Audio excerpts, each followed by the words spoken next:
नमस्कार। आज हम एक बहुत ही दिलचस्प और कह सकते हैं पवित्र कहानी में उतर रहे हैं। जी, रामेश्वरम ज्योतिर्लिंग की कहानी। हाँ बिल्कुल। हमारे पास सूत जी की सुनाई कथा का अंश है और हम ही समझने की कोशिश करेंगे कि आखिर ये ज्योतिर्लिंग कैसे प्रकट हुआ और इसका महत्व क्या है। सही बात है। और ज्योतिर्लिंग मतलब शिव जी के वो 12 खास स्थान जहां वो प्रकाश के रूप में प्रकट हुए माने जाते हैं। हाँ, तो कहानी शुरू होती है रामायण काल से। भगवान विष्णु का रामावतार। जी, जब श्री राम सीता जी के हरण के बाद वानर सेना लेकर समुद्र तट पर पहुंचते हैं। बिल्कुल। सामने विशाल समुद्र है और चुनौती है लंका कैसे पहुंचा जाए। यहीं पर कहानी में एक मोड़ आता है। श्री राम को प्यास लगती है। हाँ, और उनके लिए मीठा पानी लाया भी जाता है। पर उन्हें एकदम से याद आता है, अरे मैंने अपने आराध्य भगवान शिव का तो स्मरण ही नहीं किया। और वो जल ग्रहण नहीं करते, बल्कि पूरी श्रद्धा से वो पार्थिव शिवलिंग बनाते हैं। पार्थिव शिवलिंग मतलब मिट्टी से बनाया हुआ शिवलिंग। हाँ बिल्कुल। मिट्टी से शिवलिंग बनाकर फिर विधि विधान से शिव जी की पूजा शुरू करते हैं। आह्वान, पूजा, 16 उपचारों से पूजन। हाँ, वो 16 तरीके वाली विस्तृत पूजा। हम्म। फिर बड़े प्रेम से प्रणाम और सुंदर स्तोत्रों से उन्हें मनाने की कोशिश करते हैं। और इस पूजा में श्री राम की जो प्रार्थना है वो थोड़ी अनोखी है। कैसे? वो शिवजी से मदद मांगते हुए ये भी कहते हैं कि देखिए रावण भी तो आपका ही भक्त है। अच्छा। हाँ, और उसे शक्ति भी आपके ही वरदान से मिली है। तो वो कहते हैं इधर मैं आपका दास हूँ। तो ये सोचकर आपको मेरे लिए थोड़ा पक्षपात करना चाहिए। अरे वाह, मतलब भगवान से ऐसी सीधी बात।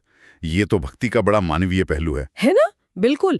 ये दिखाता है कि भक्त और भगवान का रिश्ता कितना खुला हो सकता है। और उनकी भक्ति की गहराई देखिए। हाँ, ऊंची आवाज में जय शंकर जय शिव का घोष कर रहे हैं, मंत्र जप रहे हैं, ध्यान में लीन है। यहाँ तक कि कहते हैं कि ये प्रेम में इतने मग्न हो गए कि शिवजी के सामने नाचने लगे और खुशी में गाल बजाकर कुछ अव्यक्त शब्द भी निकालें। इतनी गहरी भक्ति जब शिवजी देखते हैं तो क्या होता है? तो भगवान शंकर प्रसन्न हो जाते हैं और माँ पार्वती और अपने गणों के साथ प्रकट होते हैं तेजस्वी रूप में। साक्षात दर्शन। हाँ, और श्री राम से कहते हैं श्री राम तुम्हारा कल्याण हो, वर मांगो। कमाल है।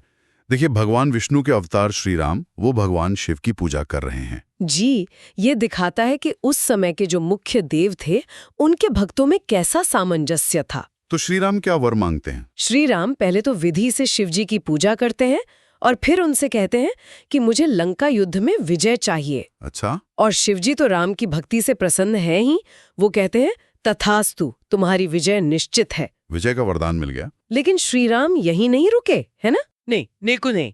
वरदान पाने के बाद भी वो हाथ जोड़कर शिवजी से एक और प्रार्थना करते हैं। वो क्या? वो कहते हैं कि प्रभु, आप लोक कल्याण के लिए, भक्तों को पवित्र करने के लिए हमेशा यहीं निवास करें, इसी जगह पर। मतलब हमेशा के लिए वहीं बस जाएं। हाँ। और भगवान शिव मान गए। वो खुशी खुशी मान जाते हैं और उसी जगह ज्योतिर्लिंग के रूप में स्थित हो जाते हैं। अच्छा। और यही ज्योतिर्लिंग फिर रामेश्वरम नाम से प्रसिद्ध हुआ।